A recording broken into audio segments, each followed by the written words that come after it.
Today, I'm going to tell you the story of one of the most powerful empires in history and how it fell. This is the story of the Roman Empire, which once ruled much of Europe, North Africa, and the Middle East. At its height, around 117 AD, Rome controlled over 5 million square kilometers of land, stretching from Britain in the north to Egypt in the south, and from Spain in the west all the way to Mesopotamia in the east. Nearly 60 million people lived under Roman rule. They built roads, aqueducts, grand cities, and an army that was feared everywhere. But even the strongest empires don't last forever. Rome had been strong for centuries, but by the late 300s AD, cracks began to appear. The empire was so large that it was difficult to manage. Emperors struggled to control rebellions, protect the borders, and keep their armies loyal. To make things easier, Emperor Diocletian had divided the empire into two parts back in 285 AD. The Eastern Roman Empire, with its capital at Constantinople, and the Western Roman Empire, with its capital at Rome. The East grew wealthy and strong. The West, not so much. One of the biggest pressures on Rome came from outside forces. New groups of people, often called barbarians by the Romans, began pushing into Roman lands.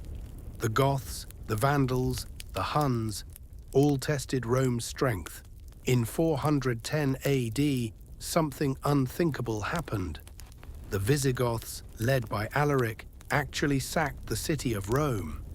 Imagine the shock. The capital of the empire, once thought untouchable, had been invaded and looted. This was the first time in nearly 800 years that Rome had fallen to a foreign enemy. But Rome wasn't only losing battles outside, it was also crumbling inside. Political corruption was everywhere. Emperors rose and fell quickly, often assassinated by rivals. The government became weaker and less trusted. Taxes grew higher and higher, trying to pay for the massive army and the lavish lifestyle of the elite. Ordinary people struggled, and many began to lose faith in the empire. Some even looked to new religions, like Christianity, which gave them hope in uncertain times. By the mid-400s, the Western Roman Empire was hanging by a thread. Then came the Huns, fierce warriors from Central Asia. Led by the terrifying Attila, they stormed through parts of Europe, forcing other tribes to flee into Roman lands. Rome could no longer handle the pressure. Finally, in 476 AD, the end came. The last Western Roman emperor, Romulus Augustulus, was overthrown by a Germanic leader named Odoacer. The empire that had once ruled the known world was no more. But here's something interesting.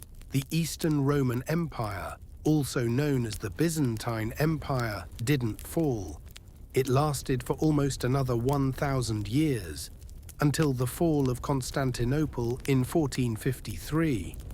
So why did the Roman Empire fall?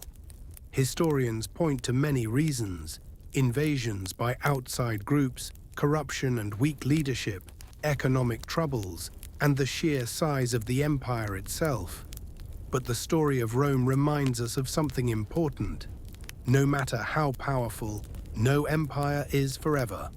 Rome's fall marked the end of the ancient world and the beginning of the Middle Ages in Europe. And even today, the ruins of Rome, its roads, its language, and its ideas still shape our world. The empire may have fallen, but its legacy lives on.